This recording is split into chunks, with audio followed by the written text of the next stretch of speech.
Hello အားလုံးပဲမင်္ဂလာပါ EC တက်ကနေပြီးကြိုးဆိုပါရစေဒီနေ့ကျွန်တော်ရှိမှာအသေးရောက်ရှိထားတဲ့ power station ရဲ့ display လေးတွေဘယ်လိုအသုံးပြုလဲပေါ့နော်ဒီကောင်အသုံးပြုတော့ဘယ်လောက်လှလဲဆိုတော့ပြောပြပြီးမှာပါသူ့မှာတက်ရမဲ့ connection ပါပါတယ်ကျွန်တော်တို့220ဖို့ line နဲ့တူတဲ့နှစ်ချောင်းပေးရမယ်ပြီးလို့ရှိရင် DC တွဲဖို့ဒါနှစ်ချောင်းပေးရမယ်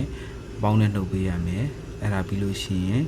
inverter အဖွင့်ပိတ်လုပ်ဖို့အတွက်ကိုဒါစင်ကနေနှစ်ချောင်းပေးရမယ်ပေါ့နော်ကျန်တဲ့ဟာတွေကတော့ USB on off တွေပါပဲဆိုတော့ကျွန်တော်တက်ဆင်ပြီးတဲ့အခါစမ်းကြည့်လိုက်မယ်နော်ဆိုတော့အရင်ဆုံးသူကဒီဖွင့်ဖို့ဆိုလို့ရှိရင်เนาะဟောပေါ့ကျွန်တော်တို့ဒီ AC on off လို့ကိုဖိထားလိုက်လို့ရှိရင်သူပွင့်လာလိမ့်မယ်ဒါကတော့လောလောဆယ်ကျွန်တော်တို့ power on တာပါပြီးရင်ကျွန်တော် inverter on off လုပ်လိုက်မယ် inverter on off နဲ့ display တွေလုပ်လို့ရတယ်ပြီးရင်ကျွန်တော်တို့ကဒီ lighting ကိုလည်း on off လုပ်လိုက် lighting ကတော့တွဲဖို့ပေါ့နော်သူကတွဲဖို့ထုတ်ပေးရတယ်တွဲဖို့ဆိုတော့ပြီးရင် 5 volt USB ကိုလည်း on off လုပ်လို့ရတယ်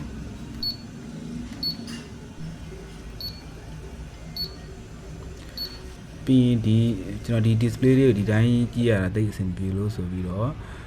ကျွန်တော် design ဆွဲပါတယ် design ဆွဲပြီးတဲ့အခါမှာတော့ကျွန်တော် 3D printer ထုတ်ပါတယ်ထုတ်ပြီးတဲ့အချိန်ကျလို့ရှိရင်ဒီကောင်က cover လေးဖြစ်နေသုံးပါတယ်တစ်ချက်ပြန်ဆန်းကြည့်လိုက်မယ်နော်ဟောလို့ဖိထားတယ်ကျွန်တော်တို့ပြီးရင် USB ဖွင့်ပိတ်လုပ်မယ်ပြီးကျွန်တော်တို့ AC ကို inverter ဖွင့်ပိတ်လုပ်မယ်ပြီးလို့ရှိရင်ကျွန်တော်တို့ LED ဖွင့်ပိတ်လုပ်မယ်အားလုံးအဆင်ပြေပါတယ်ဒီသူက display က2မျိုးလာတယ်ဒီကောင်အသေးရှိတယ်ပြီးနေနဲ့ရှည်တဲ့ကောင်လည်းရှိတယ်ရှည်တဲ့ကောင်လည်းကျွန်တော်ထပ်ပြီးဆန်းပြပေးထားပါတယ်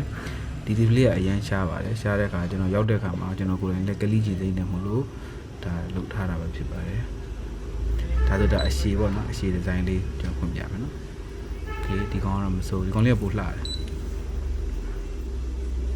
โอเคဒီကောင်လေးထိုးနီးလည်းကောင်းပဲပထမကတ်နေရဆန်းသက်ပုံအတူတူပါပဲ AC on လုပ်လိုက်ပြီး